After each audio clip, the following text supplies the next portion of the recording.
باللہ من الشیطان الرجیم بسم اللہ الرحمن الرحیم یا ایہا الذین آمنوا اذکروا اللہ ذکرا کثیرا۔ یہ خطاب نمبر 5 ہے برائے مومنین۔ خطاب نمبر 5 برائے مومنین، اور میں آپ کو ربط بھی لکھوا دوں سورت کے مضمون کے ساتھ۔ ان آیات کا ربط کیا ہے سامنے حاشیے پر لکھ لیجئے۔ اس نکاح والے معاملہ میں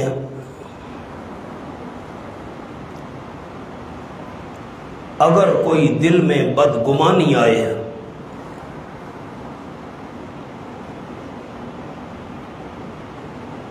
تو ذکر الہی کرو۔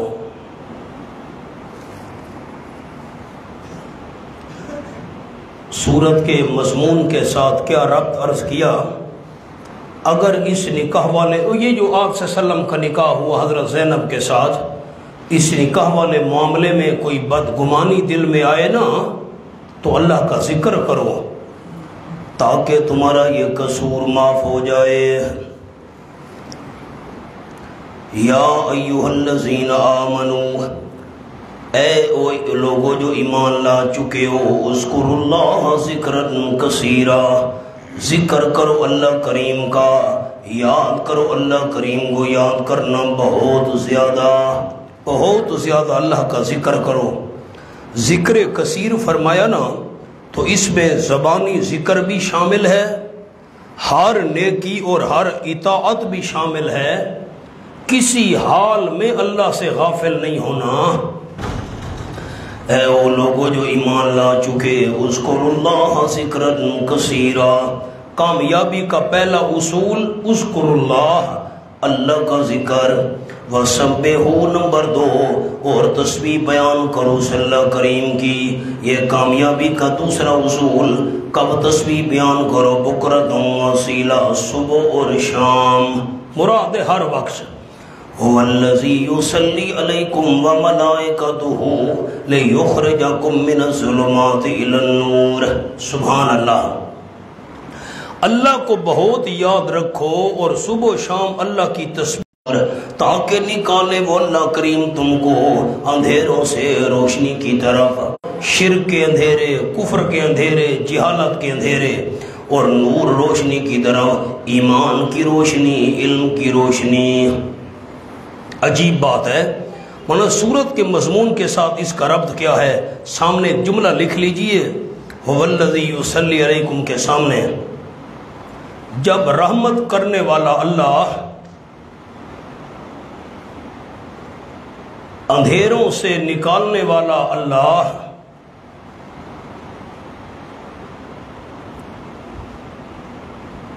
جب رحمت کرنے والا اللہ اور اندھیروں سے نکالنے والا اللہ، تو تم نبی صلی اللہ علیہ وسلم کی حمایت نہ چھوڑنا۔ یہ تم پر رحمتیں کرنے والا اللہ، اندھیروں سے نکال کر روشنی کی طرف لانے والا اللہ، تو تم نبی صلی اللہ علیہ وسلم کی حمایت نہ چھوڑنا۔ بڑا پراپیگنڈا ہو رہا ہے۔ سبحان اللہ۔ دنیا میں بھی وہ اللہ تم پر مہربان ہے، رحمت دنیاوی، تم پر رحمتیں بھیجتا ہے، اندھیروں سے نکالتا ہے، اور آگے ذکر آ رہا ہے آخرت میں بھی رحمتیں دینے والا اللہ ہے۔ هو الذی یصلی علیکم، وہ اللہ کریم وہ ہے جو رحمتیں بھیجتا ہے تم پر، اور اس کے فرشتے یعنی وہ رحمتوں کی دعائیں مانگتے ہیں تمہارے لیے۔ لیخرجکم من الظلمات الی النور، تاکہ نکالے وہ اللہ کریم تم کو اس رحمت کی برکت کی وجہ سے اندھیروں سے روشنی کی طرف نکالے۔ وکان بالمؤمنین رحیما، نتیجہ اس سے ثابت ہو گیا ہے اللہ کریم مومنوں کے ساتھ بڑا مہربان، رحم کرنے والا۔ تحیتہم، یہ دوسرا مقتضی آ گیا، اللہ کو بہت یاد کرو، اللہ کریم کی تسبیحیں بیان کرو، اس کو شریکوں سے پاک سمجھو۔ کیوں؟ تحیتہم یوم یلقونہ سلام، آخرت میں بھی رحمتیں دینے والا اللہ جیسے دنیا میں رحمتیں کرتا ہے، مہربان ہے، آخرت میں بھی مہربان ہوگا۔ تحیتہم، تحفے ان مومنوں کے یوم یلقونہ جس روز ملیں گے اس اللہ کریم کو، تحفہ ان مومنوں کا جس دن ملیں گے اس اللہ کریم کو، سلام سلام ہوگا۔ سبحان اللہ، یہ نعمت روحانی ہے، اور وعد لہم اجرا عظیما، یہ نعمت جسمانی ہے اور تیار کی اللہ کریم نے ان کے لیے اجر بہت بڑا۔ اب مولانا 28واں پارہ کھولیے، سورۃ الحشر۔ هو اللہ الذی لا الہ الا هو عالم الغیب والشہادہ۔ حافظ جی صفحہ جلدی بتائیے، 495۔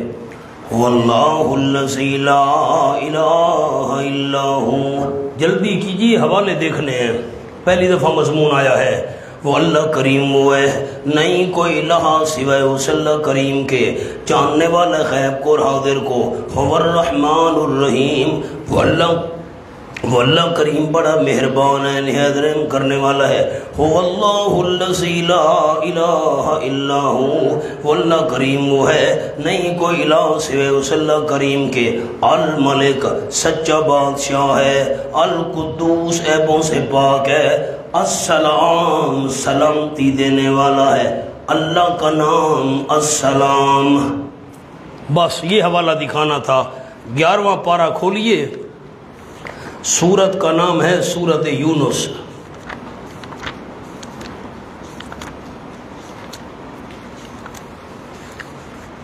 سورت کا نام ہے سورت یونس۔ یہاں پر انداز عام دوستوں کو دکھاتا ہوں، یہ آیت کا نمبر ہے 25۔ واللہ یدعو الی دار السلام، 191۔ واللہ یدعو الی دار السلام، اللہ کریم بلاتا ہے سلامتی کے گھر کی طرف، دار السلام، اللہ کا نام السلام، جنت کا نام دار السلام۔ اللہ کا نام ابھی عید پڑھی، اور جنت کا نام دار السلام۔ واللہ یدعو الی دار السلام، اللہ دعوت دیتا ہے، بلاتا ہے سلامتی کے گھر کی طرف، اور ہدایت دیتا ہے جس کو چاہتا ہے صراط مستقیم کی طرف۔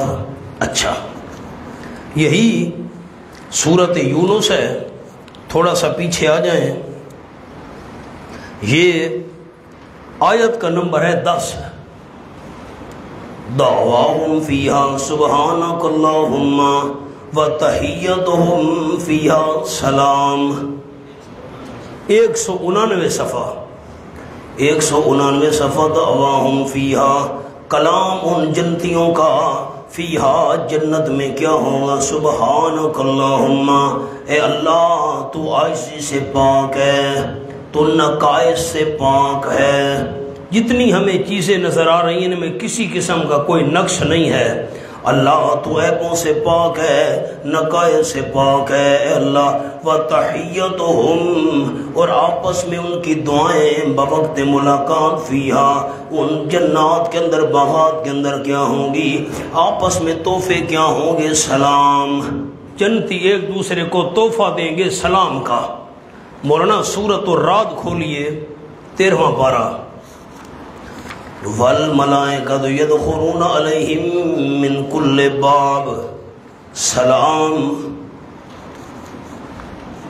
یہ آیت کا نمبر ہے 23۔ جی صفحہ 228۔ والملائکۃ یدخلون، یہ آیت مکمل ہو رہی ہے، بس میں ایک حصہ تلاوت کر رہا ہوں۔ والملائکۃ یدخلون علیہم من کل باب، اور فرشتے داخل ہوں گے ان جنتیوں پر ہر ایک دروازے سے، تمام دروازوں سے فرشتے آئیں گے اور کہیں گے سلام علیکم۔ اب میری طرف دیکھیں تو ایک جملہ عرض کروں، اللہ کا نام السلام، نمبر 2 جنت کا نام دار السلام، جنتیوں کا آپس میں تحفہ بھی سلام، نمبر 4 فرشتوں کی طرف سے بھی سلام۔ 23واں پارہ سورۃ یاسین۔ سلام قولا من رب الرحیم۔ 401 صفحہ، یہ آیت کا نمبر ہے 58۔ لہم فیہا فاکہۃ ولہم ما یدعون سلام قولا من رب الرحیم۔ جنتیوں کے لیے اس جنت میں میوے ہوں گے اور وہ نعمتیں ان کے لیے ہوں گی جو وہ مانگیں گے۔ سلام، جنتیوں کے لیے سلام بھی ہوگا۔ سلام لہم سلام قولا من رب الرحیم، یہ بات ہوگی رب رحیم کی طرف سے۔ اب آئیے میری طرف دیکھیے، میں نے 5 حوالے آپ کو دکھا دیے، میری انگلیاں دوستوں نے دیکھنی ہے۔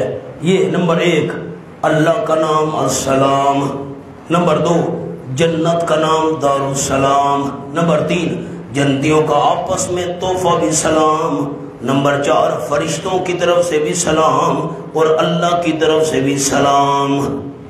آؤ جی، تحیتہم یوم یلقونہ سلام وعد لہم اجرا کریما، اور تیار کی اللہ کریم نے ان کے لیے اجر بڑی عزت والا۔ یا ایہا النبی، یہ 5واں خطاب ہے آپ صلی اللہ علیہ وسلم کو، خطاب نمبر 5۔ عرض کیا تھا 9 خطاب مومنوں کے لیے، 8 خطاب آپ صلی اللہ علیہ وسلم کے لیے، 2 خطاب ازواج مطہرات کے لیے۔ اے نبی محترم صلی اللہ علیہ وسلم، انا ارسلناک شاہدا، یقیناً بھیجا ہم نے آپ صلی اللہ علیہ وسلم کو گواہ بنا کر۔ حضرت شاہ عبد القادر محدث دہلوی رحمۃ اللہ علیہ نے معنی کیا شاہدن حق بتانے والا۔ کیا معنی کیا مولانا؟ حق بتانے والا۔ اچھا میں ترجمہ کر لوں پھر میں پیچھے آؤں گا۔ نمبر 2 یہ ایک وصف ہو گیا شاہدن، نمبر 2 مبشرن اور خوشخبری سنانے والا، نمبر 3 ونذیرن اور ڈرانے والا، ہمدردی کی وجہ سے، خیر خواہی کی وجہ سے۔ یہ تو میں فرق آپ کو سنا چکا ہوں کئی دفعہ۔ نمبر 4 وَدَاعِيًا إِلَى اللَّهِ بِإِذْنِهِ، اور بلانے والا، دعوت دینے والا اللہ کریم کی طرف، بِإِذْنِهِ اللہ کی توفیق سے۔ علامہ قرطبی نے اس مقام پر جملہ لکھا داعِيًا إِلَى اللَّهِ پر، ہوا تبلیغ التوحید، توحید کی تبلیغ کرنا، وَسِرَاجًا مُنِيرًا اور چراغ روشنی پھیلانے والا۔ اب 5 آپ صلی اللہ علیہ وسلم کے اوصاف آ گئے، شاہدن گواہی دینے والا 1، خوشخبری سنانے والا 2، خیر خواہی اور ہمدردی کی وجہ سے ڈرانے والا 3، اللہ کی طرف اس کی توفیق سے دعوت دینے والا بلانے والا 4، سراج منیرہ اور چراغ روشنی پھیلانے والا بطور نمونہ ہدایت کے۔ یہ 5 خوبیاں، 5 صفتیں، 5 اوصاف اللہ نے آپ کے بیان کیے۔ اب میں معنی کرتا ہوں، غور کریں۔ مبتدئین نے معنی کیا اے نبی محترم صلی اللہ علیہ وسلم، انا ارسلناک شاہدا، یقیناً ہم نے بھیجا آپ صلی اللہ علیہ وسلم کو حاضر ناظر بنا کر۔ اب یہ معنی جو کرو شاہدن حاضر ناظر بنا کر، بھیا سورت کے مضمون سے اس کا کیا تعلق ہے؟ سورت کے مضمون سے اس کا کیا ربط ہے؟ مبتدئین کہتے ہیں جی شاہد گواہی دینے والا، گواہ وہ ہوتا ہے جو موجود ہو، تو آپ موجود ہیں، حاضر ناظر ہیں تو گواہی دیں گے۔ اللہ نے زندگی دی، تفصیل تو کریں گے سورۃ البقرہ میں، وَيَكُونَ الرَّسُولُ عَلَيْكُمْ شَهِيدًا۔ اب میں صرف ایک حوالہ آپ کو دکھا دیتا ہوں چھوٹا سا، یہ تفصیلی گفتگو ہے اس مقام کی۔ ذرا سورۃ یوسف کھولیے، وَشَاهِدَ شَاهِدٌ مِّنْ أَهْلِهَا۔ حافظ جی صفحہ بتاؤ، 215۔ قَالَ هِيَ رَاوَدَتْنِي عَن نَّفْسِي، آیت نمبر 26۔ یہ حضرت یوسف علیہ السلام کو زلیخا نے گناہ کی دعوت دی، حضرت نے کہا معاذ اللہ اور بھاگے دروازے کی طرف۔ دیکھتے کیا ہیں کہ عزیز مصر آیا ہوا ہے اس زلیخا کا خامد، باتیں تو پیچھے لمبی ہیں۔ اس نے کہا جی اس نے مجھ پر معاذ اللہ حملہ کرنے کی کوشش کی ہے، یہ عزت کو داغدار کرنا چاہتا تھا وغیرہ وغیرہ۔ حضرت یوسف علیہ السلام نے فرمایا قال ہی راودتنی النفسی، حضرت نے فرمایا اس نے مجھے ورغلایا ہے النفسی، میرے نفس سے، اس نے مجھے گناہ کی دعوت دی ہے۔ تفصیل بڑی ہے اس مقام پر، زندگی ہوئی تو یہاں عرض کروں گا۔ ایسے مقام پر تو حضرت یوسف علیہ السلام کو شور مچانا چاہیے تھا، نہیں میں بے قصور ہوں، یہ ساری زیادتی اسی کی ہے، میری کوئی غلطی نہیں ہے، میرا کوئی قصور نہیں ہے، میں بالکل صرف یہی کچھ کہا، اس نے دعوت دی ہے۔ علماء نے لکھا ہے حضرت یوسف علیہ السلام کو حیا آیا، اس کا میں نے نمک کھایا ہے، اب خواہ مخواہ کیا ضرورت ہے شور مچانے کی۔ تفصیل اپنے مقام پر ہے جو میں نے اگلے لفظ دکھانے تھے۔ وَشَاهِدَ شَاهِدٌ مِّنْ أَهْلِهَا، اور گواہی دیے گواہی دینے والے نے من اہلہا جو زلیخا کے خاندان میں سے تھا۔ کیا گواہی دی؟ ان کان قمیصہ قد من قبل فصدقت، اگر ہے قمیص یوسف علیہ السلام کی پھٹی ہوئی آگے سے فصدقت، پر زلیخا نے سچ کہا ہے، وہ سچی ہے، وہو من الکاذبین، اور وہ یوسف علیہ السلام جھوٹ بولنے والوں میں سے ہے۔ وَإِن كَانَ قَمِيصُهُ قُدَّ مِن دُبُرٍ، اور اگر ہے قمیص یوسف علیہ السلام کی پھٹی ہوئی ہے پیچھے سے فَكَذَبَتْ، پر اس نے جھوٹ بولا ہے زلیخا نے، وہ من الصادقین، حضرت سچوں میں سے ہے۔ بات دیکھیں میری طرف ایک جملہ سناؤں۔ ایک گواہی دینے والے نے گواہی دی، قمیص کو چیک کرو، اگر قمیص آگے سے پھٹی ہوئی ہے نا پھر زلیخا سچی ہے۔ حضرت یوسف علیہ السلام نے اس پر معاذ اللہ حملہ کیا ہوگا عزت داغدار کرنے کے لیے، اس نے اپنا دفاع کیا ہوگا، حضرت کی قمیص آگے سے پھٹ گئی ہے، قمیص کو پیچھے سے دیکھو، پیچھے سے پھٹی ہوئی ہے، حضرت یوسف علیہ السلام بھاگا ہوگا اور اس عورت نے زبردست اس کو پکڑنے کی کوشش کی ہوگی، قمیص پیچھے سے پھٹی ہوئی ہے، دیکھا گیا تو قمیص پیچھے سے پھٹی ہوئی تھی، فرمایا حضرت یوسف سچ ہے۔ مونا اب یہ جو گواہی دینے والا گواہی دے رہا ہے یہ تو اس کمرے میں موجود نہیں تھا، جو میں نے جملہ سنانا تھا اس پر تو غور کریں، یہ تو کمرے میں موجود، کمرے میں تو حضرت یوسف تھے یا زلیخا تھی، یہ گواہی کیسے دے رہا ہے؟ لوگ کہتے ہیں کہ گواہ کے لیے موقع پر ہونا ضروری ہے، اگر موقع پر ہونا ضروری ہے، حاضر ناظر ہونا ضروری ہے، یہ تو موقع پر نہیں تھا، کیسے گواہی دے رہا ہے؟ تو گواہ کے لیے موقع پر ہونا ضروری نہیں، دلائل اور قرائن کی بنیاد پر بھی گواہی دی جاتی ہے۔ تفصیل انشاءاللہ سورۃ البقرہ میں کریں گے۔ اب آؤ آیت کا یہاں مطلب کیا ہے۔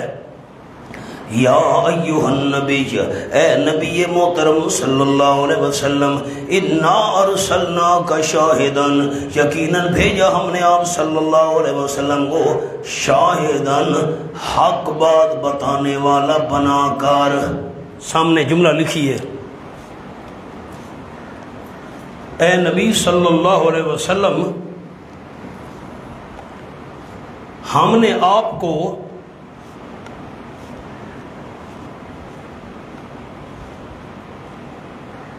رسول بنایا ہے صلی اللہ علیہ وسلم، تاکہ لوگوں کو حق مسئلہ بتاؤ،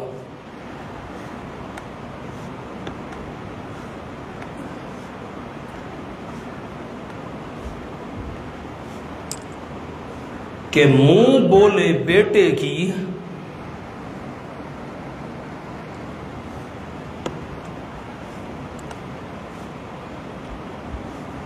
بیوی سے نکاح حلال ہے۔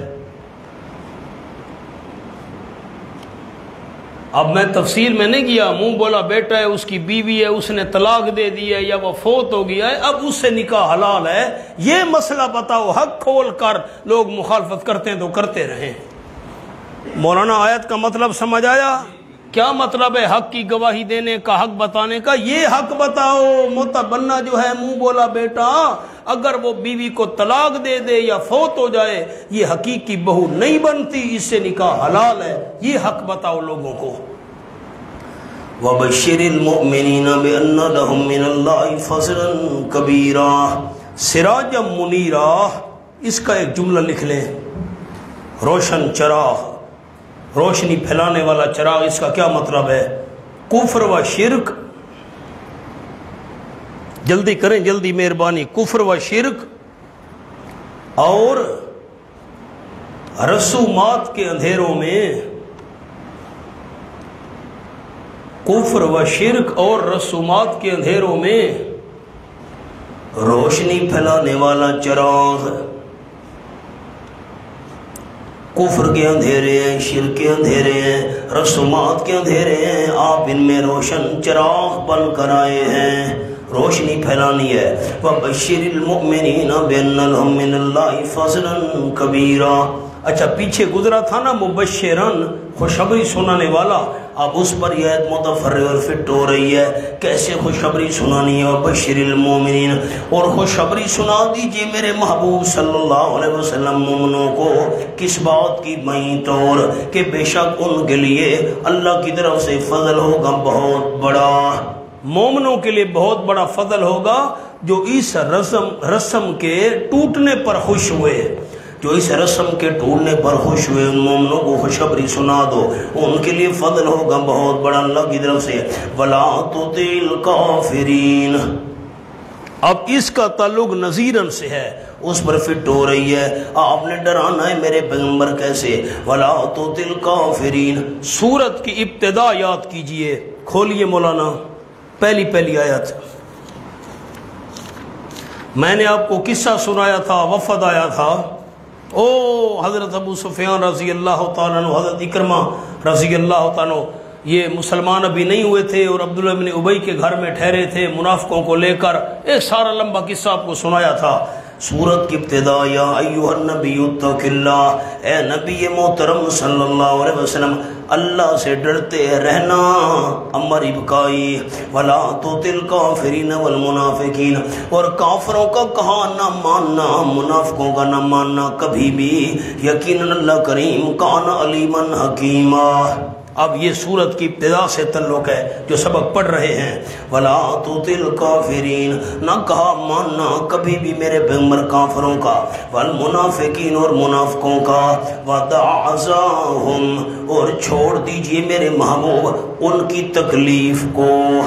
حضرت کو نہ ماننے سے تکلیف ہوتی تھی نا، کیوں یہ مخالفت کر رہے ہیں؟ فرمایا وَدَعَ عَزَاهُمْ، اور چھوڑ دیجئے میرے محبوب صلی اللہ علیہ وسلم ان کی تکلیف، جو زبانی تکلیفیں پہنچا رہے ہیں پرواہ نہ کیجئے. یہ اطاعت نہیں کرتے، تکلیف ہونے کا شک ہے، ہوگی، چھوڑو. وَتَوَكَّلْ عَلَى اللَّهِ، اور اگر خطرہ ہو عملی طور پر تکلیف پہنچائیں گے تو وَتَوَكَّلْ عَلَى اللَّهِ، اور بھروسہ رکھیے اللہ کریم پر. کیوں؟ وَكَفَى بِاللَّهِ وَكِيلًا، علت وجہ کافی اللہ کریم کام بنانے والا. یا ایھا الذین آمنوا، خطاب نمبر 6 برائے مومنین. اے او لوگوں جو ایمان لا چکے ہو مومنو، اذا نکحتم المؤمنات، جب تم نکاح کرو مومن بیویوں سے، ثم طلقتموہن، پھر طلاق دے دو تم ان کو، من قبل شرط، اس سے پہلے ان تمسوہن، کہ ہاتھ لگاؤ تم ان کو. ہاتھ لگانے سے پہلے تم نے طلاق دے دی ہے. ان الفاظ تو میں بڑے محتاط بولوں گا، میری طرف دیکھ کر سن لے، تفصیل بڑی ہے، اب کیا کرے، اشارہ آپ کو سناتا ہوں. ایک ہوتی ہے خلوت حقیقی، ایک ہوتی ہے خلوت حکمی. اب الفاظ بڑے قابل ہو رہے ہیں، میرے محتاط لفظ ہیں. میاں بیوی کے درمیان وہ مخصوص تعلق قائم ہو گیا تو اس کو کہتے ہیں خلوت حقیقی، حقیقی علیحدگی. اور میاں بیوی آپس میں کٹے ہوئے ایک گھر میں ایک مکان میں مل کر بیٹھے محفل میں، جو میاں بیوی کا تعلق حلال ہے وہ قائم نہیں ہوا، لیکن کٹھے بیٹھ گئے، کوئی درمیان کے اندر رکاوٹ نہیں ہے، اس کو کہتے ہیں خلوت حکمی. ٹھیک ہے وہ تعلق تو قائم نہ ہو سکا لیکن خلوت کا حکم لگا دیا جائے گا، کوئی رکاوٹ تو نہیں تھی. اب جو بات میں کرنا چاہتا ہوں آیت میں وہ سمجھیں.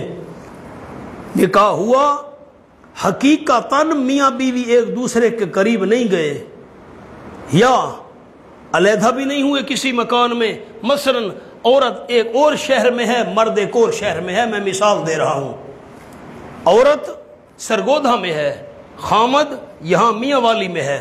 نکاح ہو گیا، اب دونوں قریب نہیں ہوئے، خلوت نہ حقیقی ہوئی نہ حکمی ہوئی، وہ ادھر یہ ادھر، طلاق دے دی. تو پھر فما لکم علیہن من عدہ، نمبر 1 حکم، نہیں تمہارے لیے ان عورتوں پر کوئی عدت، تعتدونہا کہ تم شمار کرو اس کو، اس عورت پر کوئی عدت نہیں ہے.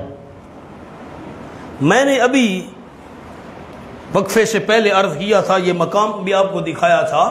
حضرت مولانا حسین علی صاحب رحمۃ اللہ علیہ فرماتے ہیں کہ یہ آیت بھی بتا رہی ہے کہ حضرت زینب کی عدت نہیں تھی. اسی مناسبت سے تو اللہ نے یہ حکم نازل کیا ہے کہ جس عورت کو تم نے ہاتھ نہیں لگایا، طلاق دے دی ہے، عدت نہیں ہے. تو حضرت زید بھی حضرت زینب کے قریب نہیں گئے تھے، اس لیے حضرت زینب کی عدت نہیں تھی، اور اللہ کریم نے آسمانوں پر نکاح پڑھا دیا تھا. تفصیل کر چکا ہوں آپ کے سامنے. فَمَتِّعُوهُنَّ، ایک تو عدت نہیں ہے، دوسرا حکم فَمَتِّعُوهُنَّ، پس نفع دے دو تم ان عورتوں کو. عرض کیا تھا ایک بڑی چادر، ایک کرتا، ایک دوپٹہ. وَسَرِّحُوهُنَّ سَرَحًا جَمِيلًا، نمبر 3 حکم، آزاد کر دو تم ان کو، آزاد کرنا بڑے اچھے طریقے کے ساتھ. زبان سے تان و تشنیع نہ ہو، ورنہ سرحُوهُنَّ کے نیچے لکھ لو، زبان سے طعن و تشنیعی نہ ہو.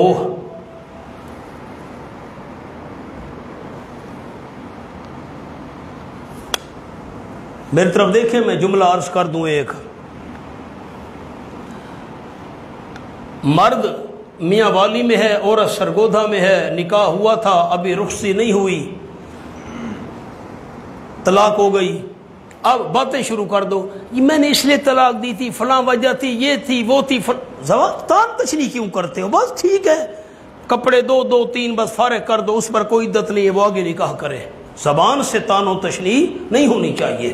باقی ٹھیک ہے، ہماری قسمت، ان کا اپنا مقدر، ہمارا اپنا مقدر، بس طلاق ہو گئی ہے، ٹھیک ہے، وہ جانے، وہ ہمارا کام جانے، ہمارے لیے اور اللہ بندوبست کرے گا، اس کا بھی کوئی اچھا بندوبست ہو جائے گا. باتیں کیوں کرتے ہو؟ تان و تشنیع کیوں؟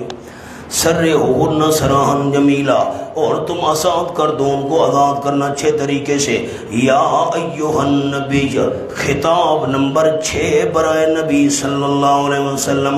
اے نبی محترم صلی اللہ علیہ وسلم، انا احللنا لک ازواجک اللاتی، یقیناً ہم نے حلال کیا آپ صلی اللہ علیہ وسلم کے لیے آپ کی بیویاں. کون سی بیویاں؟ ازواجک، اس پر نمبر 1 لکھ لیں، 4 نمبر آنے والے ہیں.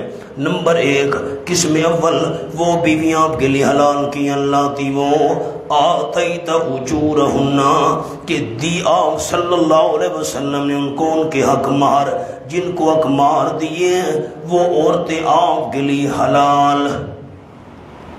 قریشی عورت ہے، غیر قریشی عورت ہے، مہاجرہ ہے، مہاجرہ نہیں ہے، آپ جس کو حق مہر دے دیا، نکاح ہو گیا، وہ بیوی حلال. نمبر 2 مما ملکت یمینک، اور اس میں سے جو مالک آپ صلی اللہ علیہ وسلم کا دایاں ہاتھ، مما افاء اللہ علیک، اس میں سے جو لوٹا لایا اللہ کریم آپ صلی اللہ علیہ وسلم پر. اب جملہ تو بڑا مشکل ہے، میں کیا کروں، علماء کو میں لکھوا دیتا ہوں، آپ لکھ لیں جملہ یہ افعال پر. کبھی یہ عام ساتھیوں کے لیے نہیں ہے، علماء کے لیے جملہ لکھوا رہا ہوں. کبھی مطلق مال کو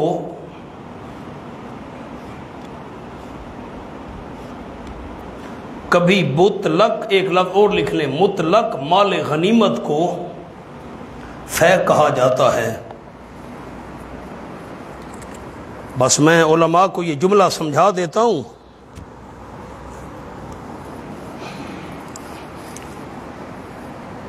میری طرف دیکھیں نا بڑے ساتھی،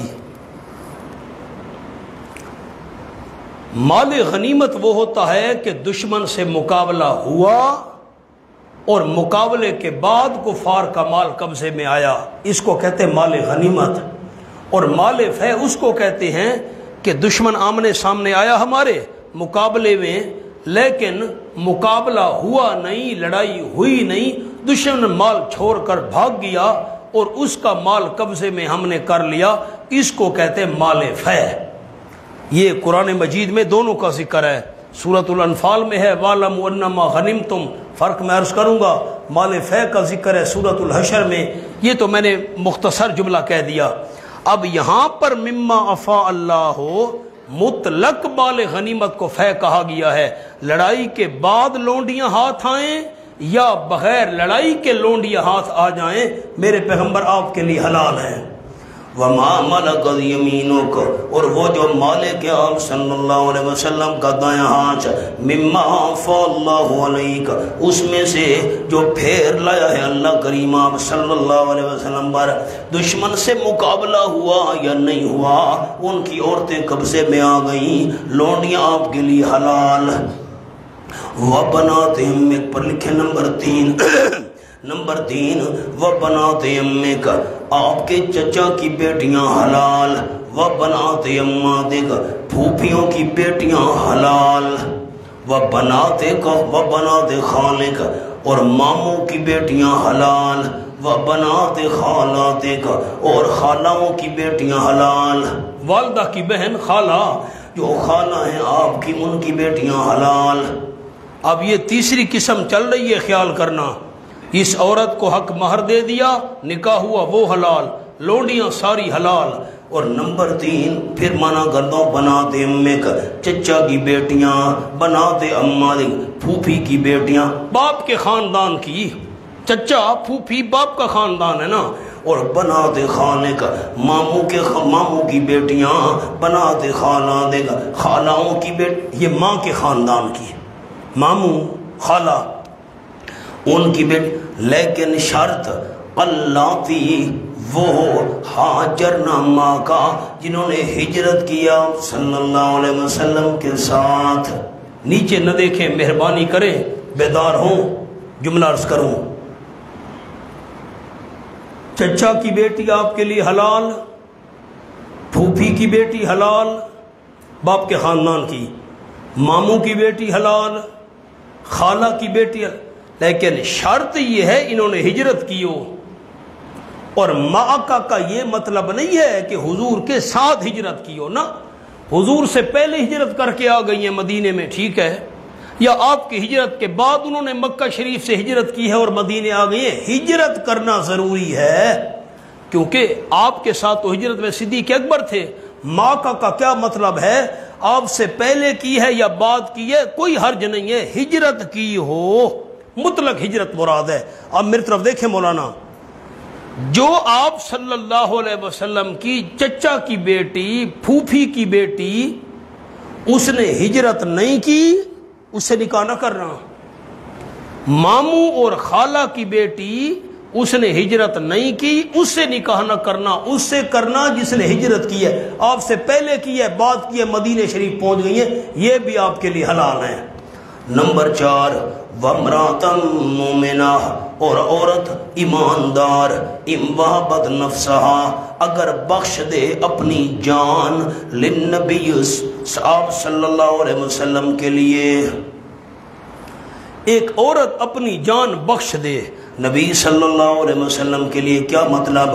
میں عرض کرتا ہوں، معنی سن لیں، ان اراد النبی، اگر ارادہ کرے نبی صلی اللہ علیہ وسلم، ان یستنکحھا، کہ نکاح کرنا چاہتے ہیں اس سے، آپ اس سے نکاح کرنا چاہیں، عورت اپنی جان بخش دے، تو یہ آپ صلی اللہ علیہ وسلم کے لیے جائز ہے، خالصۃ لک، یہ خاص ہے آپ صلی اللہ علیہ وسلم کے لیے، من دون المؤمنین، ماں سوائے ایمانداروں کے۔ میری طرف دیکھیں، میں مقام سمجھا دوں۔ ایک عورت کہتی ہے حضور آپ مجھے اپنے نکاح میں لے لیں، میں حق مار چھوڑ دیتی ہوں، بغیر مہر کے نکاح آپ میرے ساتھ کریں، مہر معاف ہے۔ بغیر مہر کے نکاح کرنا آپ صلی اللہ علیہ وسلم کے لیے خاص تھا، آپ بغیر مہر کے بھی نکاح کسی عورت سے کر سکتے تھے اگر وہ بغیر مہر کے آپ کے نکاح میں آنا چاہے، لیکن باقی ایمانداروں کو اس کی اجازت نہیں ہے، حق مہر ضروری ہے۔ میری 4 انگلیاں دیکھیں، پھر آگے ایک آیت آنے والی ہے، ناسخ منسوخ کی بحث ہے وہاں پر۔ جس عورت کو آپ نے حق مہر دیا حلال، شادی ہو گئی، لونڈیاں جتنی بھی ہیں حلال۔ نمبر 3، چچا کی بیٹی، پھوپھی کی بیٹی، خالہ کی بیٹی، ماموں کی بیٹی لیکن ہجرت کی ہو وہ حلال۔ اور بغیر مہر کے اگر کوئی عورت آپ کے نکاح میں آنا چاہے، آپ بھی چاہیں کہ اس سے نکاح کروں تو وہ بھی آپ کے لیے حلال۔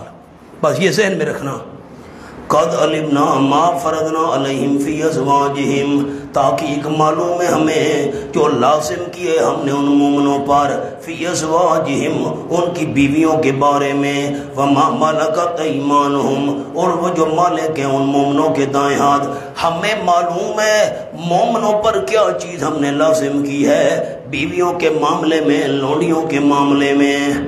مومنین ان کے مناسب جو احکام ہیں نا بیوی اور لونڈیوں والے ہمیں خوب معلوم ہیں، لیکن میرے پیغمبر جو احکام مومنوں کے لیے ہیں آپ ان سے مستثنا ہیں، آپ پر وہ نہیں ہیں۔ لِكَيْ لَا يَكُونَ عَلَيْكَ حَرَجٌ، میری طرف دیکھیں، پھر مجھے جملہ دہرانا پڑ گیا ہے، مشکل بات ہے، غور کرے گا مہربانی، پھر مقام یہ نہیں آئے گا، مدنی صورت ہے نا، مشکل صورت ہے۔ جس عورت کو حق مہر دیا حلال، لونڈیاں ساری حلال، چچا کی بیٹی، پھوپھی کی، ماموں کی، خالہ کی، ہجرت کی ہو حلال، اور کوئی عورت بغیر مہر کے آپ سے نکاح کرنا چاہے حلال۔ میرے پیغمبر ان 4 قسموں میں جتنی مرضی آئے شادیاں کرو۔ اس جملے کے لیے میں نے بات دوبارہ دہرائی ہے، ان 4 قسموں میں غور کیا آپ نے، ان 4 قسموں میں جتنی مرضی آئے شادیاں کرو، 5 کرو، 10 کرو، 20، 30، 40، کوئی منع نہیں۔ باقی ایمانداروں کے لیے تو پابندی ہے کہ بیک وقت 4 بیویاں نکاح میں رکھ سکتے ہو۔ میرے پیغمبر آپ کے لیے تعداد کی کوئی پابندی نہیں ہے، ان 4 قسموں کے اندر جتنی مرضی آئے شادیاں کرو۔ مومنوں کے متعلق جو احکام ہے نا ہمیں معلوم ہے، ان کی بیویوں کے بارے میں کیا حکام ہے، لونڈیوں کے کیا حکام ہے، مومنوں پر کیا لازم ہے، آپ ان پابندیوں سے میرے پیغمبر مستثنا ہیں۔ باقی ایماندار جو امتی ہیں ان والی پابندیاں آپ پر نہیں۔ کیوں؟ لِكَيْ لَا يَكُونَ عَلَيْكَ حَرَجٌ، تاکہ نواب صلی اللہ علیہ وسلم پر کوئی تنگی، حرج ان کے نیچے لکھ لیں دین کی اشاعت میں۔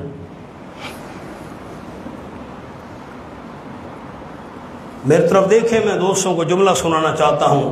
مکہ شریف میں آپ نے حضرت خدیجہ رضی اللہ تعالیٰ عنہ سے نکاح کیا، اللہ کی شان، پھر مکہ میں ان کی وفات ہو گئی، حضور مدینہ پہنچے تو آپ نے اور بھی شادیاں کی، چونکہ جس عورت سے آپ کا نکاح ہوتا گیا اس کے خاندان سے رشتہ بنتا گیا، پھر خاندان پھیلتے گئے تعلق کی بنیاد پر، تو دین کی تبلیغ بھی پھیلتی گئی، دین کی اشاعت بھی پھیلتی گئی۔ آپ کے ذہن میں ہے، میں نے صبح بتایا کہ حضور صلی اللہ علیہ وسلم کی آزاد بیویاں کتنی تھیں؟ 9۔ یہ بھی آپ کو جملہ سنایا کہ 15 سے آپ نے نکاح کیا، 13 کے قریب گئے، 11 آپ کے گھر میں آئیں، 2 لونڈیاں تھیں، بی بی ریحانہ، ماریہ قبطیہ، اور 9 آزاد عورتیں تھیں۔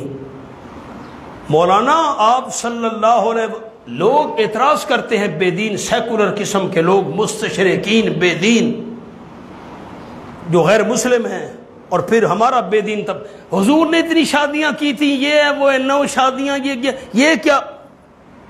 آپ صلی اللہ علیہ وسلم میں 4000 مردوں کی طاقت تھی، ایک پیغمبر میں 40 جنتی جوانوں کی طاقت ہوتی ہے، اور ایک جنتی جوان کی طاقت دنیا کے 100 مردوں کے برابر، تو آپ صلی اللہ علیہ وسلم میں 4000 انسانوں کی طاقت تھی۔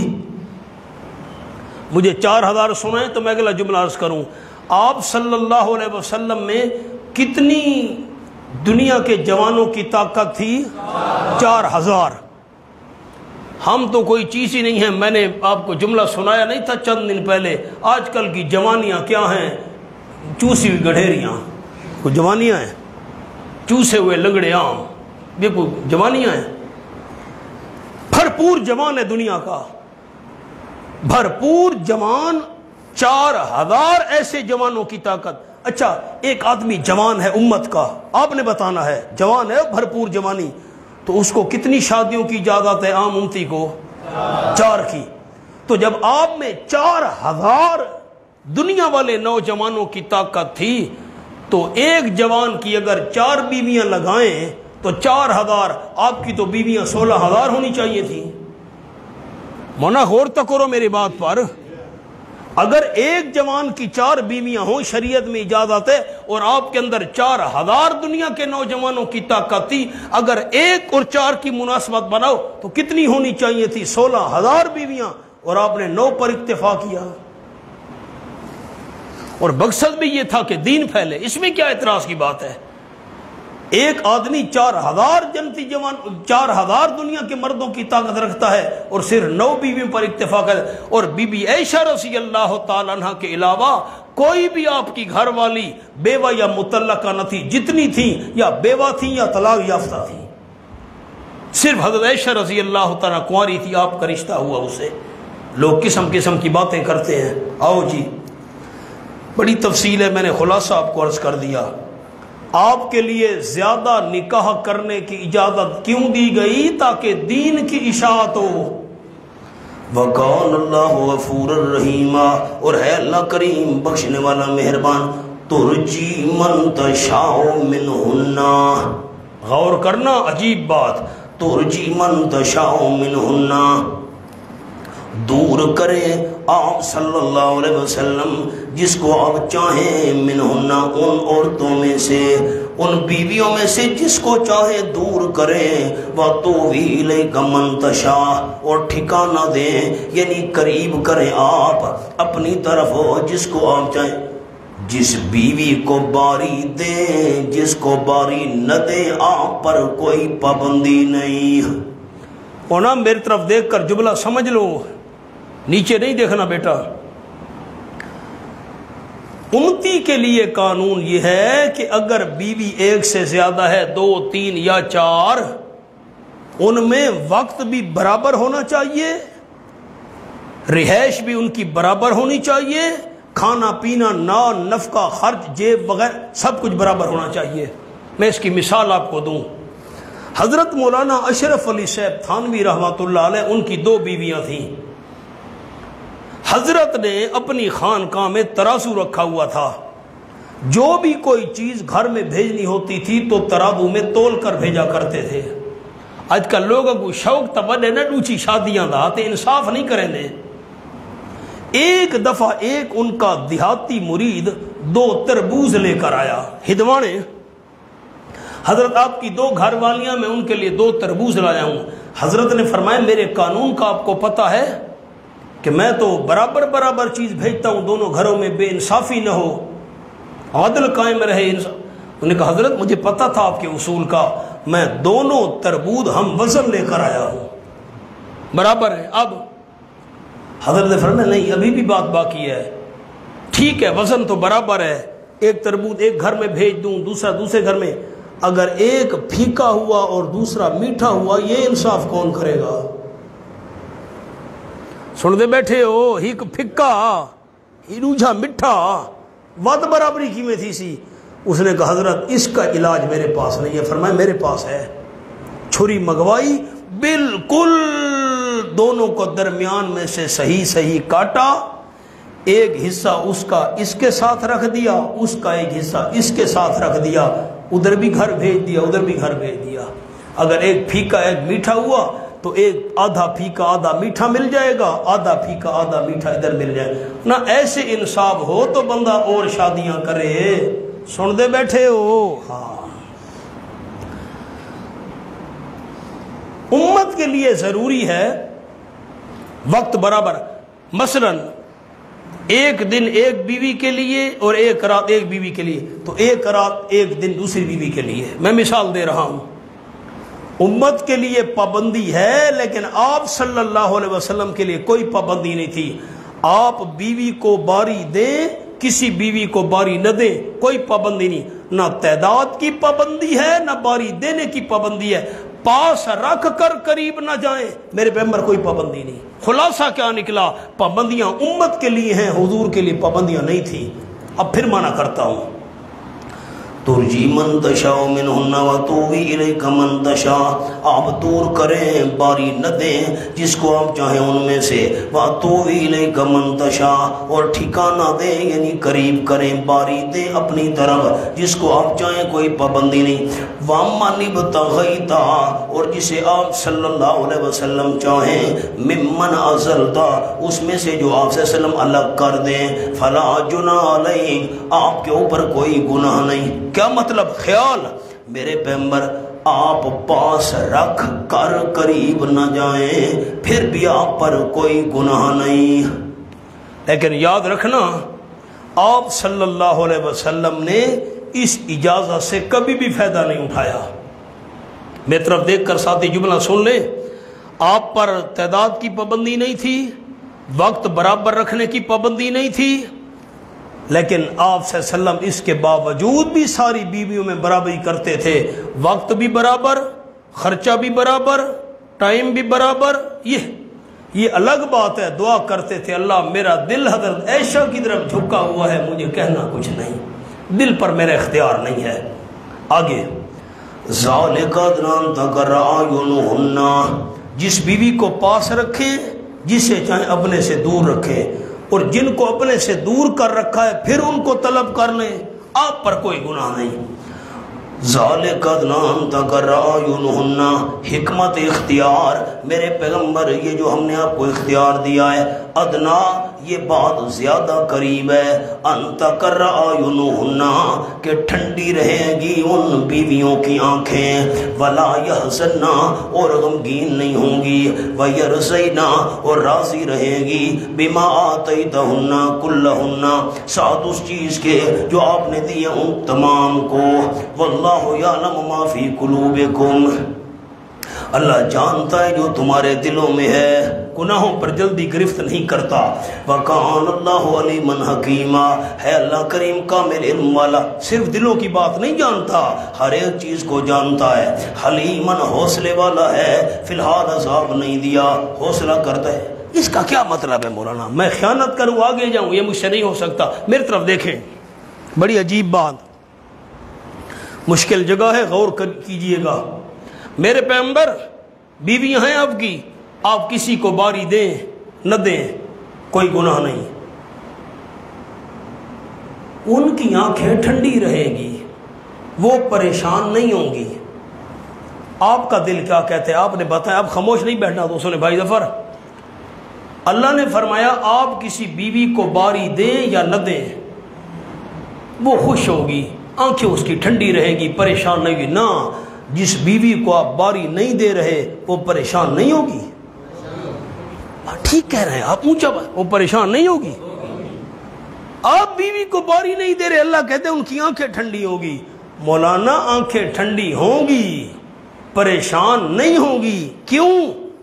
اس لیے پریشان نہیں ہوگی، وہ سمجھے گی اللہ کا حکم ہے، اللہ نے اپنے پیغمبر کو اختیار دیا ہے، چلو یار خیر ہے، پیغمبر ہمیں باری نہیں دے رہا، کوئی پرواہ نہیں ہے، نسبت تو ہے، بیوی تو نبی کی ہیں، پریشان نہیں ہوں گی۔ لا یحل لک النساء من بعد ولا ان تبدل بهن من ازواج ولو اعجبك حسنهن الا ما ملكت يمينك وكان الله على كل شيء رقيبا۔ اب مہربانی کرے سستی بھگائیں، یہ مشکل مقام آ گیا، میری 4 انگلیاں دوبارہ دیکھیں، نیچے نہیں دیکھنا۔ حافظ انیس سے بڑی عجیب بات، 4 انگلیاں ایک دو پھر دیکھ لیں۔ یہ آیت نمبر 50 میں کیا فرمایا حافظ جی؟ میروڑی ہے، جس عورت کو حق مار دو حلال، لونڈیاں ساری حلال۔ نمبر 3، چچا کی بیٹی، پھوپھی کی بیٹی، خالہ کی بیٹی، ماموں کی بیٹی ہجرت کی ہو حلال، اور کوئی عورت بغیر مہر کے آپ سے نکاح کرنا چاہے حلال۔ ان 4 قسموں میں سے جتنی مرضی آئے شادیاں کرو۔ یہ لفظ غور سے سننا ہے، ان 4 قسموں میں جتنی مرضی ہے کرو، 10 ہیں 20 ہیں 100 50، کوئی پابندی نہیں۔ یہ بات ذہن میں رکھنا۔ اب معنی سنیں، لا یحل لک النساء من بعد، نہیں حلال آپ صلی اللہ علیہ وسلم کے لیے عورتیں من بعد، اس کے بعد۔ آؤ جی، 9 بیویاں آپ کی ہیں جی، 2 لونڈیاں ہیں جی اللہ۔ لا یحل لک النساء من بعد، نہیں حلال آپ صلی اللہ علیہ وسلم کے لیے عورتیں اس کے بعد، اس کے بعد حلال نہیں ہے۔ ولا ان تبدل بہن، نہ پچھلی آیت میں تو تھا 4 قسموں میں سے جتنی مرضی آئے کرو، مونا پھر رک گیا ہوں۔ پچھلی آیت میں تھا ان 4 قسموں میں سے جتنی مرضی آئے کرو، اور یہاں کیا فرمایا، اس کے بعد عورتیں آپ کے لیے حلال نہیں ہیں۔ بس یہ جو 9 ہیں نا، 2 لونڈیاں ہیں نا، بس اس کے بعد عورتیں حلال نہیں ہیں۔ تو وہ 4 قسموں والی اجازت کہاں گئی؟ اس لیے مفسرین فرماتے ہیں کہ وہ جو آیت ہے، آیت نمبر 50، وہ منسوخ ہے۔ کیا ہے وہ؟ کیا ہے؟ منسوخ ہے۔ پہلے تو کہا تھا 4 قسموں میں جتنی مرضی آئے کرو، اب کہا نہ نہ نہ، بس بس بس میرے پیغمبر رک جانا، یہ 9 بیویاں 2 لونڈی، بس بس یہ کافی ہیں، ان کے بعد عورتیں حلال نہیں ہیں۔ وہ آیت منسوخ ہے۔ حضرت مولانا حسین علی رحمۃ اللہ علیہ کے نزدیک قرآن پاک کی کوئی آیت منسوخ نہیں ہے۔ اب خیال کرنا، غور کرنا، میں معنی کر رہا ہوں، لا یحل لک النساء من بعد۔ حضرت مولانا حسین علی صاحب حضرت شاہ عبد القادر رحمۃ اللہ علیہ کی تحقیق کو پسند کرتے تھے۔ میں ان کا حاشیہ بھی آپ کو لکھوا دیتا ہوں، پہلے معنی سن لیں۔ لا یحل لک النساء من بعد، نہیں حلال آپ صلی اللہ علیہ وسلم کے لیے عورتیں من بعد، اس کے علاوہ۔ کیا معنی کیا؟ من بعدوں کا کیا معنی کیا؟ اس کے، ان 4 قسموں کے علاوہ عورتیں حلال نہیں۔ ان 4 قسموں کے، من بعدوں کے نیچے لکھے لفظ، من بعدوں کے اوپر نیچے لفظ لکھیں، بالکل اوپر، نیچے یا اوپر، ان 4 قسموں کے سوا۔ سوا لکھیں ٹھیک ہے، علاوہ لکھیں ٹھیک ہے، ان 4 قسموں سے زیادہ لکھیں پھر بھی بات ٹھیک ہے، بات وہی ہے۔ ان 4 قسموں کے سوا آپ کے لیے عورتیں حلال۔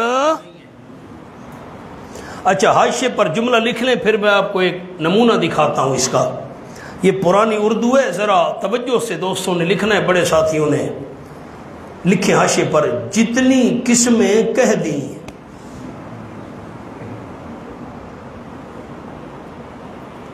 اس سے زیادہ حلال نہیں۔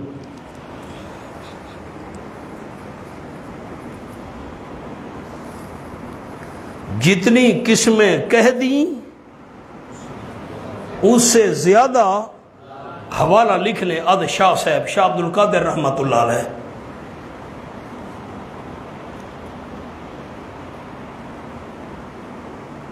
حاوی جی کیا معنی کیا میں نے؟ نہیں حلال آپ کے لیے عورتیں من بعد، ان 4 کے سوا، ان 4 کے، یہ جو 4 قسمیں ہیں نا، ان 4 قسموں کے علاوہ۔ اب میری طرف دیکھیں، پھر ایک بات کہنی پڑ گئی۔ آپ صلی اللہ علیہ وسلم کی چچا کی بیٹی ہے، آپ کی پھوپھی کی بیٹی ہے، آپ کے خالہ کی بیٹی ہے، ماموں کی بیٹی ہے، لیکن ہجرت نہیں کی، تو اس سے نکاح حلال۔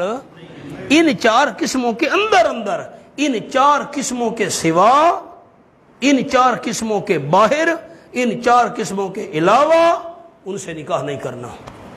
4 قسموں کے اندر کرو، آیت کوئی منسوخ نہیں ہے۔ من بعدوں کا معنی کیا ہم نے علاوہ، سوا۔ کوئی نمونہ ہے؟ ہاں جی نمونہ ہے، سورت فاطر کھولو جی، آیت نمبر 41۔ ان اللہ یمسک السماوات والارض، 396۔ ان اللہ یمسک السماوات والارض، یقین اللہ کریم نے روکا ہوا ہے آسمانوں کو اور زمین کو، کس بات سے؟ ان تزولا، ہٹنے سے۔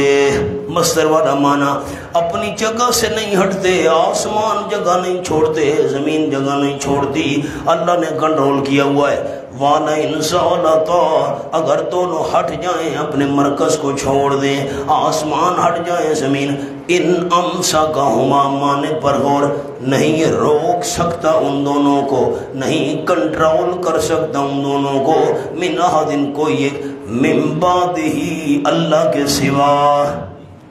کیا معنی ہے من بعد کا یہاں پر؟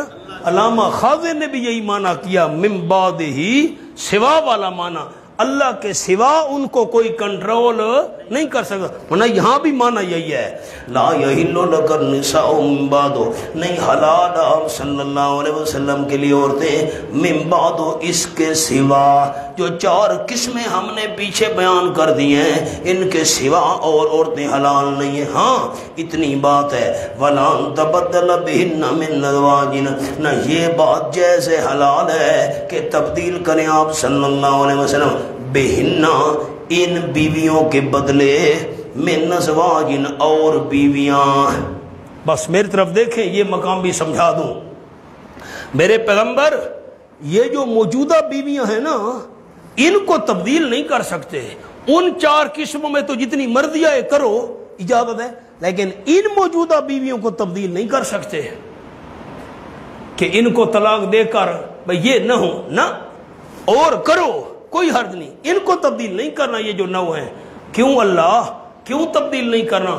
فرمایا میرے پیغمبر انہوں نے غربت کو پسند کیا ہے، آپ کا ساتھ رہنا پسند کیا ہے، انہوں نے دنیا کو ٹھوکر ماری ہے۔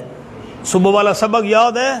عورتوں نے کہا تھا جی خرچہ بڑھاؤ، آیتیں اتری تو کہا نہیں جی ہم غربت میں رہیں۔ جب انہوں نے آپ کو ترجیح دی ہے میرے پیغمبر، تو آپ نے اب ان کو تبدیل نہیں کرنا، یہ رہے گی، باقی 4 قسموں میں سے اور کرنا چاہو آپ کی مرضی، ان کو تبدیل نہیں کر سکتے۔ وَلَا تَبَدَّلَ بِهِنَّ، جو موجود ہیں، نہیں چاہے آپ صلی اللہ علیہ وسلم کے لیے کہ تبدیل کرے آپ بہنہ، ان بیویوں کے بدلے جو موجود ہیں، من ازواج، اور بیویاں، وَلَوْ أَعْجَبَكَ حُسْنُهُنَّ، اگرچہ حیران کر دیا ہم صلی اللہ علیہ وسلم کو ان کا حسن، اور عورتیں خوبصورت ہیں، لیکن خیال کرنا ان کو طلاق دے کر ان کی جگہ اور نہیں لے آنی، یہ رہے گی اور کرو خیر ہے، إِلَّا مَا مَلَكَتْ يَمِينُكَ، مگر جو مالک ہے آپ کا دائیں ہاتھ۔ ہاں لونڈیاں تبدیل کرنا چاہو، اس میں کوئی حرج نہیں ہے، لونڈیاں تبدیل کر سکتے ہو۔ وَكَانَ اللَّهُ عَلَىٰ كُلِّ شَيْءٍ رَقِيبًا، اور ہے اللہ کریم اوپر ہر ایک چیز کے نگہبان اور نگران۔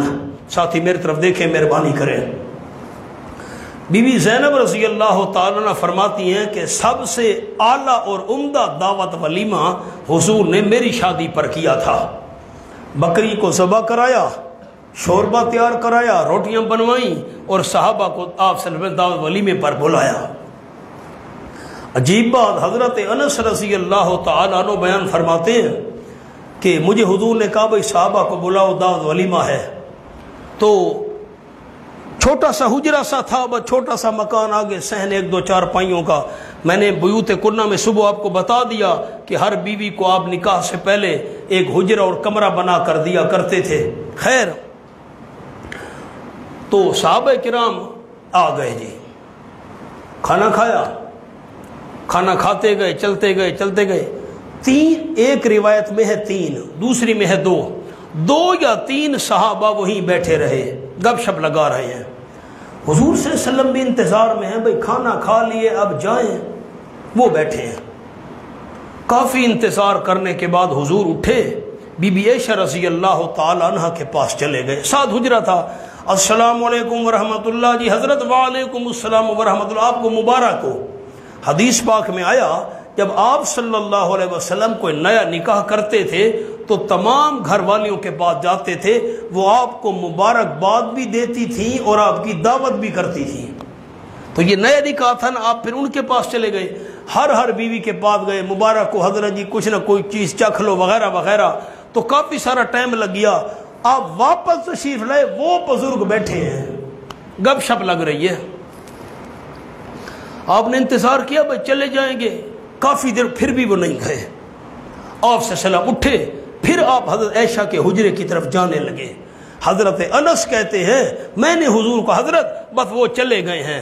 جب آپ صلی اللہ علیہ وسلم کو یہ پتہ چلا حضرت انس رضی اللہ عنہ کی زبانی کہ وہ چلے گئے ہیں تینوں صحابی یا دو، جیسے دو روایتیں عرض کی، تو آپ تشریف اللہ نے یہ آیتیں نازل کر دی۔ اب دیکھیں یا ایھا الذین آمنوا، خطاب نمبر 7 برائے مومنین، اے ایمان والو، لا تدخلوا بیوت النبی، نہ داخل ہو تم نبی صلی اللہ علیہ وسلم کے گھروں میں، بغیر بلائے داخل نہ ہو، الا ان یؤذن لکم، مگر یہ کہ اجازت دی جائے واسطے تمہارے۔ میں ربط آپ کو پہلے لکھوا دوں، ربط لکھ لیں، پھر میں ترجمہ کروں گا سورت کے مضمون کے ساتھ کیا ربط ہے۔ پیغمبر کے گھر میں دعوت کھانی ہے، کھانا تیار ہونے سے پہلے نہیں جانا، کھانا کھا لو تو چلے جاؤ، یہ احکام تو ہے۔ ربط کیا ہے لکھیں جی، نبی صلی اللہ علیہ وسلم کے گھر کے متعلق آداب،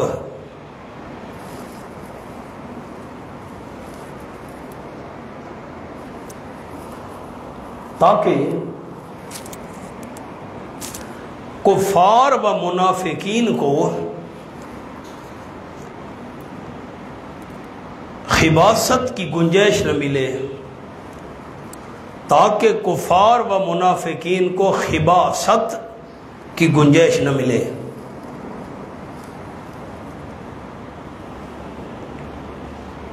یہ میں نے سورت کے مضمون کے ساتھ اس کا ربط آپ کو لکھوا دیا۔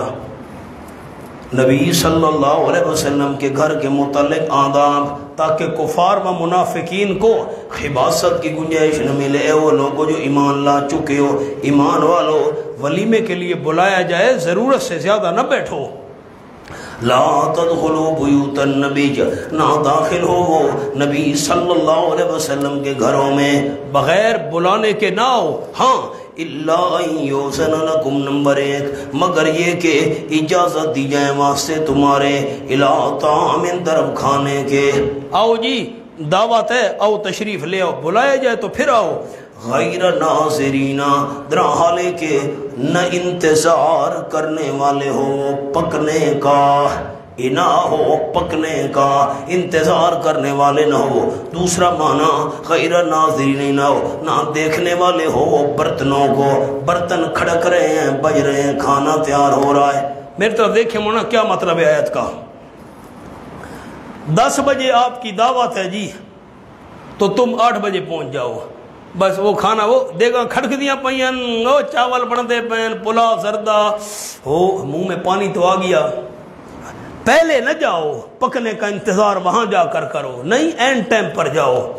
ولیکن اذا دعیتم، ایک ادب بغیر اجازت کے نہ جاؤ، دوسرا ادب غیر ناظرین انا ہو، بہت پہلے نہ جاؤ، تیسرا ادب ولیکن اذا دعیتم فادخلوا، لیکن جب بلائے جاؤ تم پس داخل ہو، بلائے جاؤ بھائی اب آ جاؤ، سب کوئی تیار ہے، دسترخوان سج گیا، اب آؤ۔ اور نمبر 4 فَإِذَا طَعِمْتُمْ فَانْتَشِرُوا، جس وقت کھانا کھا لو تم، فَانْتَشِرُوا، پس منتشر ہو جایا کرو، پھیل جایا کرو، یعنی واپس چلے جایا کرو۔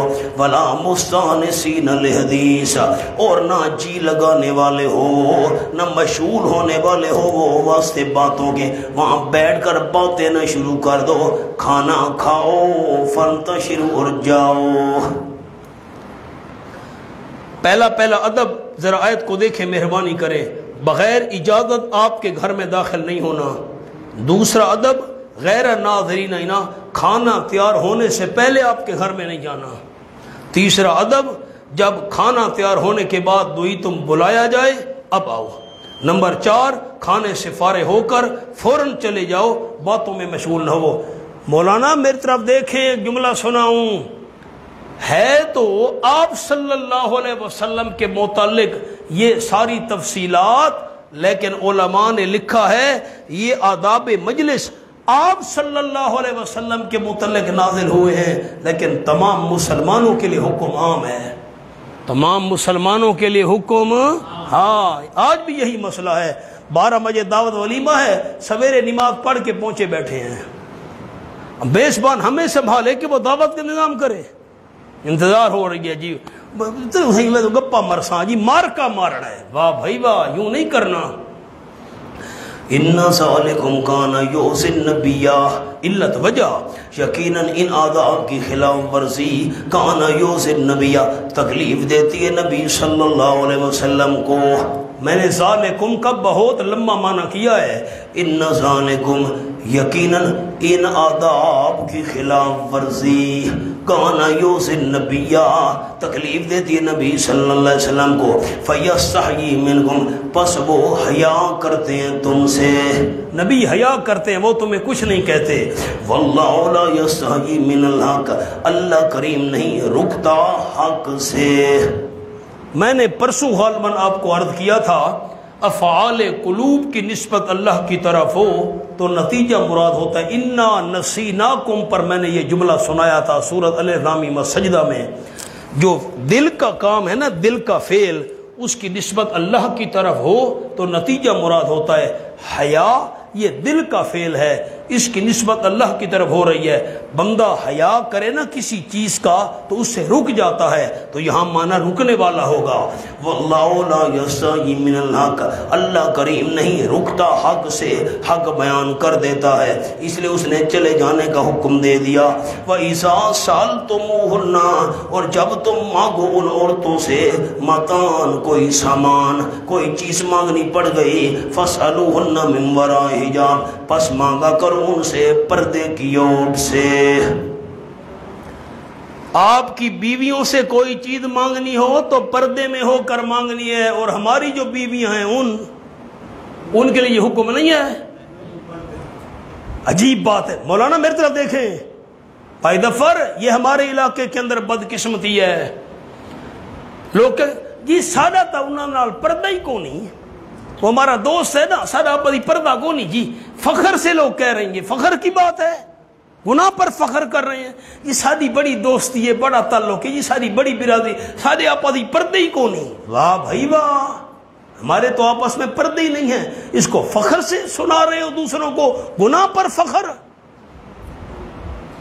یہ کیا فخر کی بات تھی؟ میں لفظ نہیں کہتا, مجھے شرم آتی ہے.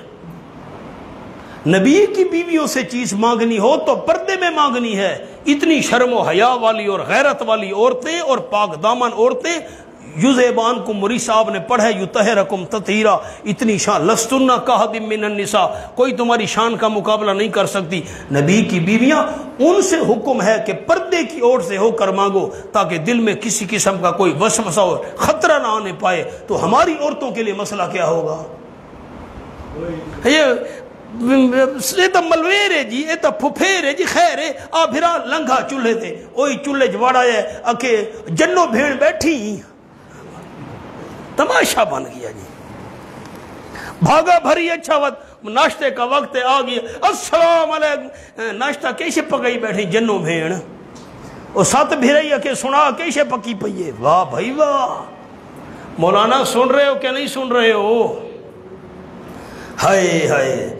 وَإِذَا سَأَلْتُمُوهُنَّ, مولانا 5 رشتے تو بہت خطرناک ہیں نا. 5, چچا سعد, ماموں سعد, خالہ سعد, پھوپھی سعد, اور خامد کا بھائی دیور.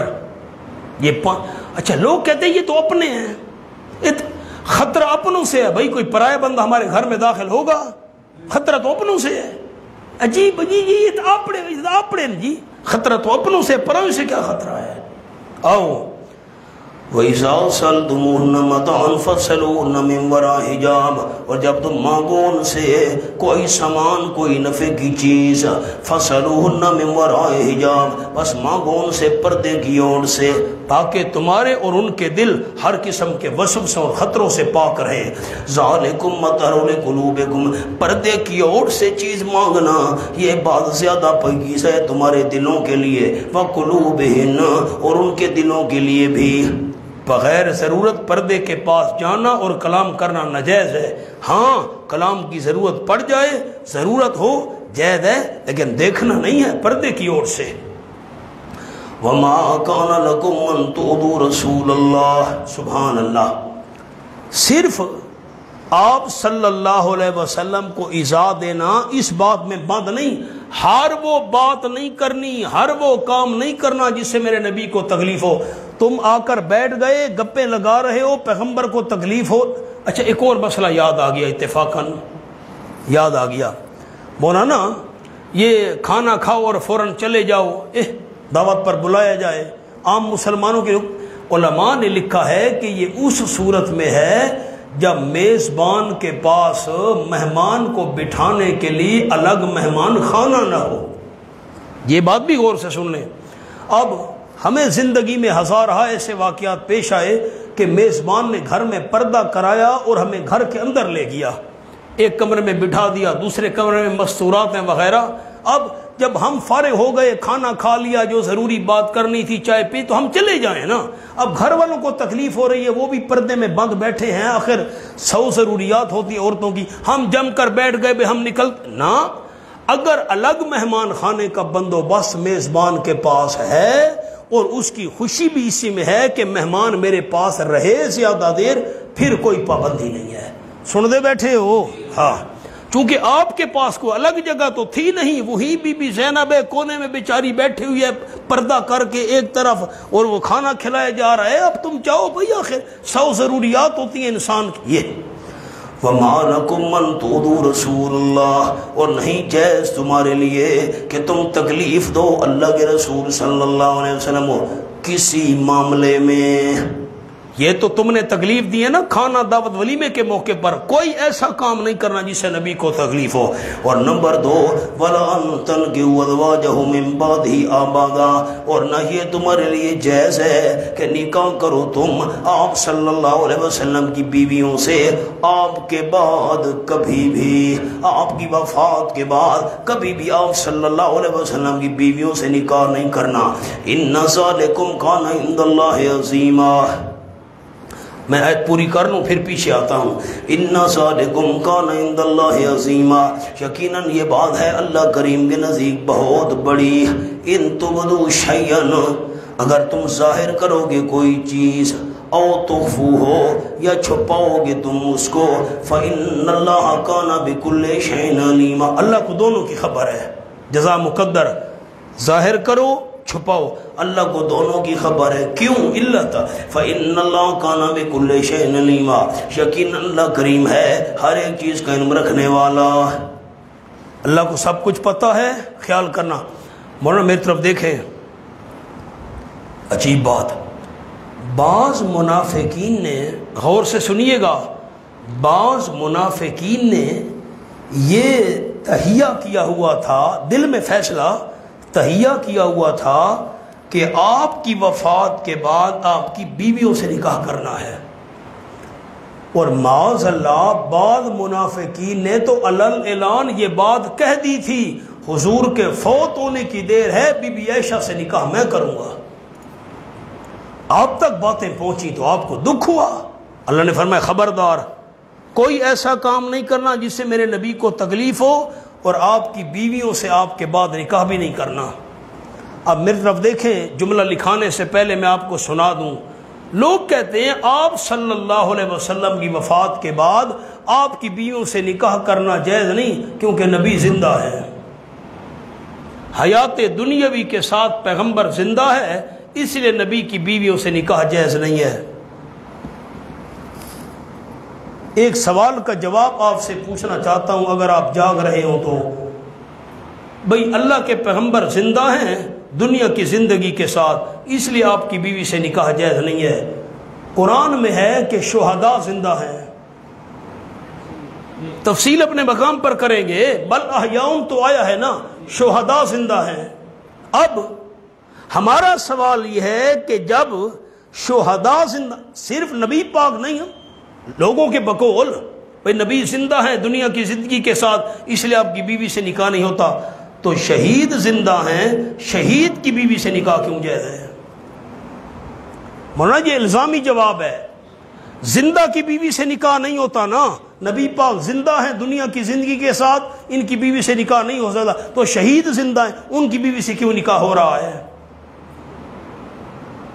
سوال سمجھ آیا؟ اور سوال کرتا ہوں، ذرا غور کریں۔ مولانا ہر زندہ کی بیوی سے نکاح جائز نہیں سمجھ آئی؟ یاد تو کریں، ہر زندہ انسان کی بیوی سے نکاح جائز؟ ایک کافر ہے زندہ، اس کی بیوی سے نکاح ہو سکتا ہے؟ اس کے نکاح میں بیوی ہے، کافر ہے، اس کی بیوی سے نکاح ہو سکتا ہے؟ ہر زندہ کی بیوی سے نکاح نہیں ہو سکتا، بلکہ جو کافر زندہ ہے اس کی جو نکاح میں بیوی ہے اس سے نکاح نہیں ہو سکتا۔ ہر زندہ کی بیوی سے نکاح نہیں ہو سکتا، حتیٰ کہ کافر زندہ ہے اس کی بیوی سے بھی نکاح نہیں ہو سکتا۔ پھر نبی زندہ ہے اور بیوی سے نکاح نہیں ہوتا، پھر کمال کیا ہے نبی کا؟ میرا سوال تو سمجھیں، زندہ تو ہر بندے کی بیوی سے نکاح نہیں ہوتا، کہ لوگ کہتے ہیں نبی پاک زندہ ہیں دنیا کی زندگی کے ساتھ اس لیے آپ کی بیویوں سے نکاح نہیں ہوتا۔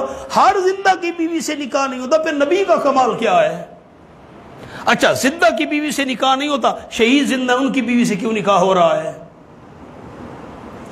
اصل مولانا کمال تو یہ ہے، ہائے ہائے جملہ سنو، کمال تو یہ ہے پیغمبر دنیا کی زندگی کے ساتھ دنیا میں زندہ نہ ہو پھر بھی بیوی سے نکاح نہ ہو سکے۔ کمال تو یہ ہے نا، دنیا کی زندگی کے ساتھ وفات کے بعد پیغمبر دنیاوی زندگی کے ساتھ زندہ نہ ہو اور نکاح نہ ہو سکے، اس کا نام کمال ہے۔ زندہ کی بیوی سے تو نکاح نہیں ہوتا، اس میں پھر کمال کیا ہے؟ بس اصل بات یاد رکھنا جو ہم نے کل سبق میں پڑھی تھی، ازواجہ امہاتہم، میں نے 2 لفظ لکھوائے تھے، بھائی ظفر دوبارہ دیکھ لیں، اس پر میں نے 2 لفظ لکھوائے تھے۔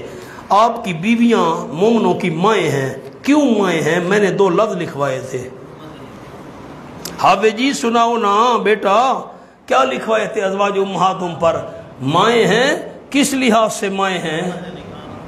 نہیں آپ کھولیں گے نا، یہ آیت نمبر 6 ہے، النبی اولا بالمؤمنین من انفسہم وازواجہ امہاتہم، آپ کی بیویاں مومنوں کی مائیں ہیں، کس لحاظ سے مائیں ہیں؟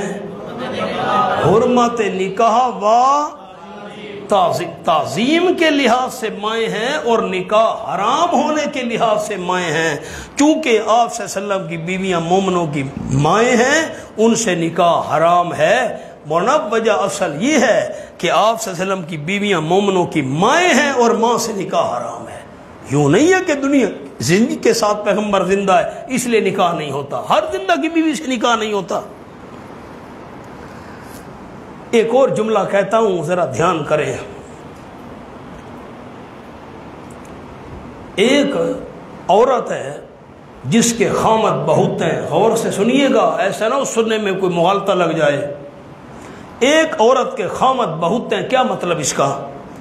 ایک مرد سے نکاح کیا، وہ فوت ہو گیا، عدت کے بعد خوشی رضا سے دوسرے سے نکاح کر لیا، اللہ کی شان اس سے نبھا نہیں ہو سکا، اس نے طلاق دے دی، عدت گزر گئی، ایک اور خامد سے نکاح کر لیا، اللہ کی شان مدت گزری 8 سال 10 سال، میں مثال دے رہا ہوں، وہ فوت ہو گیا۔ اب عورت نے اور خامد سے نکاح کر لیا۔ اب جس عورت نے بہت سارے مردوں سے نکاح کیا، عدت گزری، فوت ہوا یا طلاق ہو گئی وغیرہ وغیرہ، تو قیامت میں وہ عورت آخری خامد کے ساتھ جنت جائے گی۔ کس کے ساتھ؟ ذرا بولے تو مجھے خوشی ہو، کس کے ساتھ؟ آخری خامد۔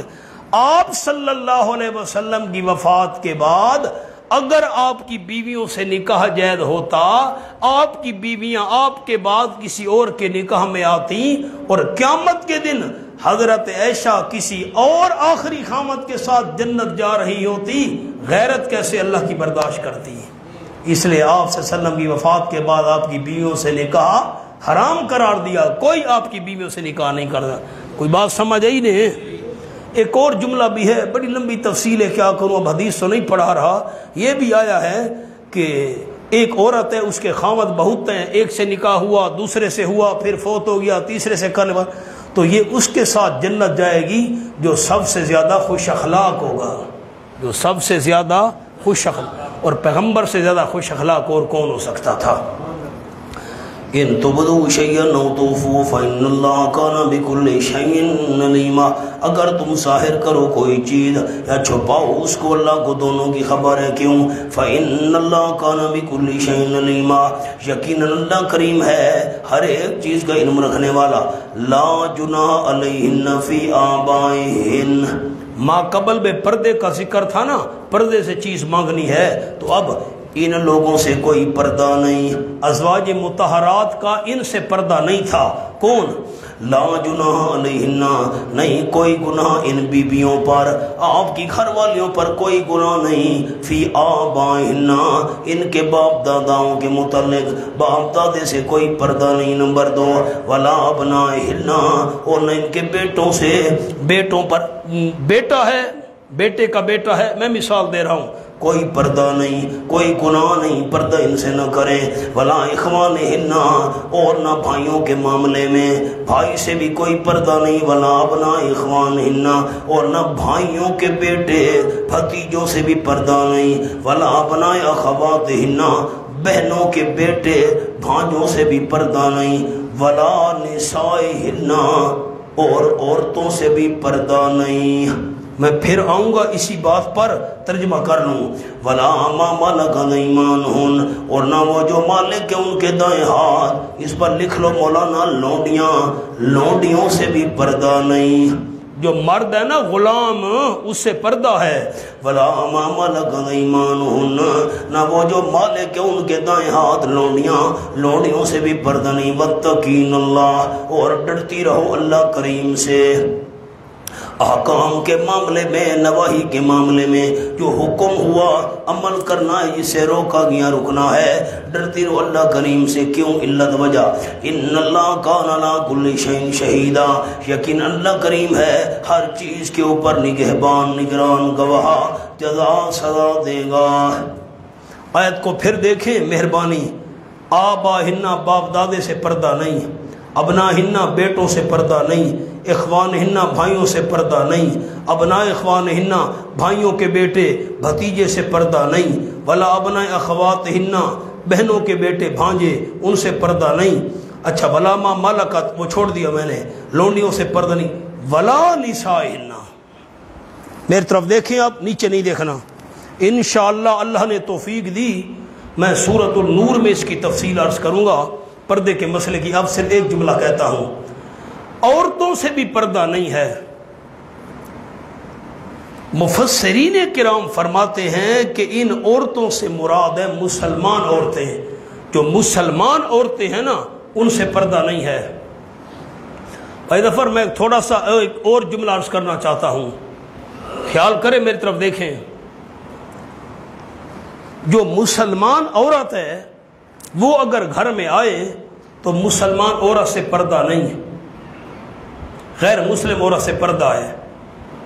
بلا نسائہن، عورتوں سے پردہ نہیں، اس سے مراد مسلمان عورتیں، مفسرین کرام فرماتے ہیں غیر مسلم سے پردہ ہے۔ تو پھر بی بی عائشہ کے بعد یہودی عورتیں کیوں آتی تھیں؟ بات سن رہے ہو؟ حدیث میں آیا ہے، اگر یہ مانا ہے کہ غیر مسلم عورت سے پردہ ہے، مسلمان عورت سے پردہ نہیں، مسلمان عورت گھر میں آ سکتی ہے تمہارے، غیر مسلم، تو یہودیہ عورتیں بھی تو آتی تھی بی بی عائشہ کے پاس، پھر اس کا کیا مطلب ہے؟ اگلا جملہ دھیان سے سننا، اور اللہ توفیق دے ہماری مستورات بھی سنیں اور آپ نے بھی آگے سنانا ہے۔ مولانا، پردے کے اندر کردار شرط ہے۔ ایک عورت مسلمان ہے لیکن کردار کی غلط ہے، اس سے بھی پردہ ہے، اس کو گھر نہیں آنے دینا۔ سن دے بیٹھے ہو؟ ایک عورت غیر مسلم ہے لیکن پاک دامن ہے، وہ آ سکتی ہے، اس سے پردہ نہیں ہے مسلمان لیکن بد کردار عورت ہے، جو مسلمان عورت کردار کی غلط ہے اس کو بھی گھر نہیں آنے دینا، اسے پردہ ہے۔ یہ جو چوڑیاں بیچ رہی ہوتی ہیں، پھر رہی ہوتے ہیں گلیوں میں، محلوں میں، یہ مانگنے والی، خیرات بھیک مانگنے والی عورتیں، ان کو گھروں میں داخل نہیں ہونے دینا، ان سے پردہ ہے۔ سن دے بیٹھے ہو؟ اکے لنگھا وا دیکھن منگھا تا چیک کراویں، کیشے ودی وچے نہیں آ دیکھن کے جیاں منگھن، اچھا یہ رنگین منگھن، اچھا دیکھن ماویں نا وہ چھبا چیا اندر گھدی آ دیکھن میں چیک تا کراں، دوسری عورتوں کو بھی جو عورت کردار کی غلط ہو نا، اڈے پر جو بھیک مانگ رہی ہوتی ہیں بازاروں میں، اور بھکاری اور کوئی پردہ نہیں بھرکا نہیں، معاذ اللہ، اللہ معاف کرے، میں ویسے مطلق بات کر رہا ہوں، کردار کی غلط عورت ہے، ایسی عورت سے مسلمان بی بی کا پردہ اس کو گھر میں نہیں آنے دینا۔ سن دے بیٹھے ہو؟ ہاں، بد کردار عورت باہر سے جا کام کر بھائی، ہاں یہ 5 روپے لے، یہ بھیک ہے، خیرات ہے، جا، گھر میں نہیں آنا، گھر میں قدم نہیں رکھنے دینا۔ کردار شرط ہے۔ ولا نسائہن، اس پر ایک لفظ لکھ لو، پاک دامن۔ کیا لکھنا ہے؟ پاک دامن عورت سے پردہ نہیں ہے۔ میں مفسرین کرام کی تردید نہیں کر رہا، خیال کرنا وہ ہماری سر آنکھوں کا تاج ہیں، لیکن آپ کو ایک اور جملہ بھی لکھوا دیا، یہ بات بھی مفسرین نے لکھی ہے کہ پردے میں پاک دامن ہونا شرط ہے۔ پاک دامن ہے، گھر میں آئے بے شک اس سے پردہ نہیں ہے، عورت پاک دامن نہیں ہے، مسلمان کیوں نہیں، اس سے پردے سے گھر میں نہیں آنے دینا۔ بس نیا مضمون آگے انشاءاللہ کل کریں گے۔